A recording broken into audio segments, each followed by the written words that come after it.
जिला पंचायत का होता है तो ये वुमेन रिजर्वेशन का क्यों नहीं होता? ऐसा है, आप लोगों ने ये जो नो नो कर रहे हैं ना, इसीलिए आपको उधर बैठा दिया क्योंकि शासन करने नहीं आया।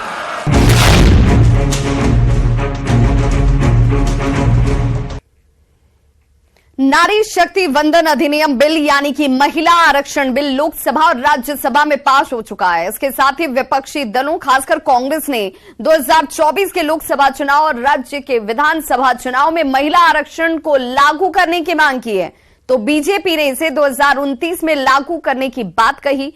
इस पर सियासत तेज है।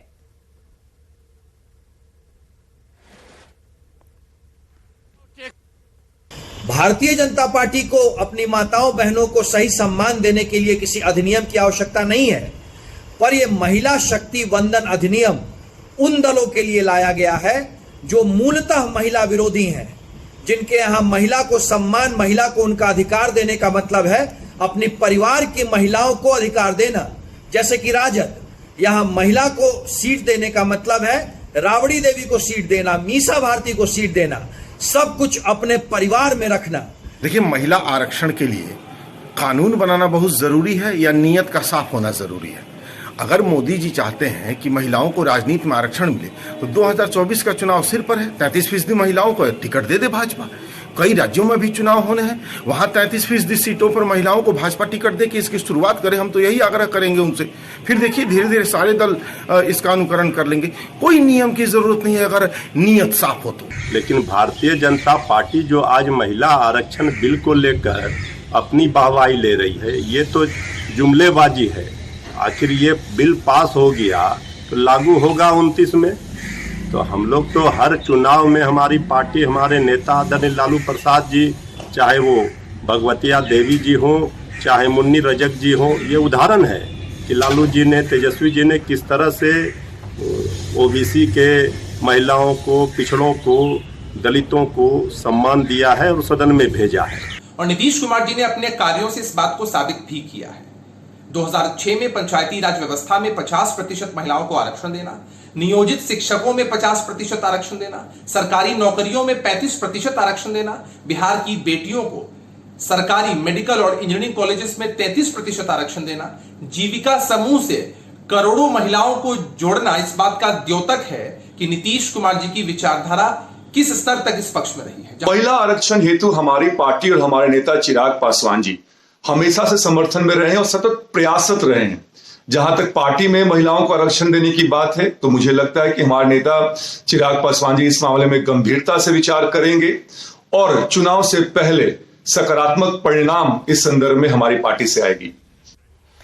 तो महिला आरक्षण पर वित्त मंत्री विजय चौधरी ने कहा कि महिला आरक्षण लोकसभा चुनाव 2024 के पहले लागू हो। महिला आरक्षण में पिछड़े, अति पिछड़े वर्ग की महिलाओं के लिए आरक्षण का अलग से प्रावधान हो। संविधान संशोधन को महिला आरक्षण के लिए लागू करने से पहले 2 शर्तें लगा दी गई हैं या 2 पेच लगा दिए गए हैं। एक तो जनगणना का काम पूरा होना और उसके बाद परिसीमन का कार्य पूरा होना। और इन दोनों की प्रक्रिया इतनी विस्तृत और इतनी लंबी होती है कि केंद्र सरकार किसी समय अपनी सुविधानुसार इसका समय टाल सकती है, इसी के नाम पर। महिला आरक्षण बिल पास होने के बाद बीजेपी के राज्यसभा सांसद सुशील कुमार मोदी ने आरजेडी पर निशाना साधा है। सुशील मोदी ने कहा कि सुरेंद्र यादव ने आडवाणी जी के हाथ से बिल की कॉपी लेकर फाड़ दी थी। लोकसभा में ओबीसी आरक्षण की जरूरत नहीं है, ये कहा गया था।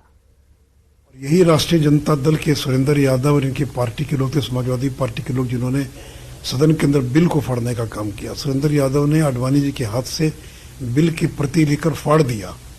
और जो लोग ओबीसी की बात करते हैं उनसे पूछिए कि क्या संविधान के अंदर लोकसभा और विधानसभा में ओबीसी के आरक्षण का प्रावधान है क्या? देखिए, ओबीसी का जो भी आरक्षण हो तो सरकारी नौकरी और शैक्षणिक संस्थानों के लिए। और आज बिहार में 40 अगर एमपी है तो उसमें 20 एमपी ओबीसी समाज से आते हैं। हाँ, दलित का आरक्षण इसलिए है या अनुसूचित जनजाति का आज अगर आरक्षण खत्म कर दिया जाए तो शायद ही कोई दलित चुनाव जीतकर आ पाएगा। वहीं ग्रामीण विकास मंत्री श्रवण कुमार ने केंद्र सरकार और मंत्री गिरिराज सिंह पर हमला बोला और मंत्रालय का काम नहीं करने का उनके ऊपर आरोप लगाया। बुरा भी लगेगा कि जब से गिरिराज बाबू ग्रामीण विकास विभाग के मंत्री बने हैं भारत सरकार में, तब से एक लक्ष्य बिहार को नहीं मिला है। और जब ये मंत्री नहीं थे तो बिहार को लक्ष्य मिला था, लेकिन इनके मंत्री बनने के बाद एक भी लक्ष्य प्राप्त नहीं हुआ। तो आप सोच सकते हैं कि 13 लाख परिवार आज खुले आसमान में जिंदगी बसर कर रहे हैं और भारत सरकार कहती है कि हम गरीब के लिए योजना चला रही है। इसका नाम रखा है प्रधानमंत्री आवास योजना ग्रामीण। इसका तो नाम रखना चाहिए प्रधानमंत्री मुख्यमंत्री आवास योजना ग्रामीण। ये तो राज्य में जब 40% पैसा हम दे रहे हैं तो हमारा भी नाम उसमें मेंशन होना चाहिए। ये भारत सरकार से हमने अनुरोध किया है।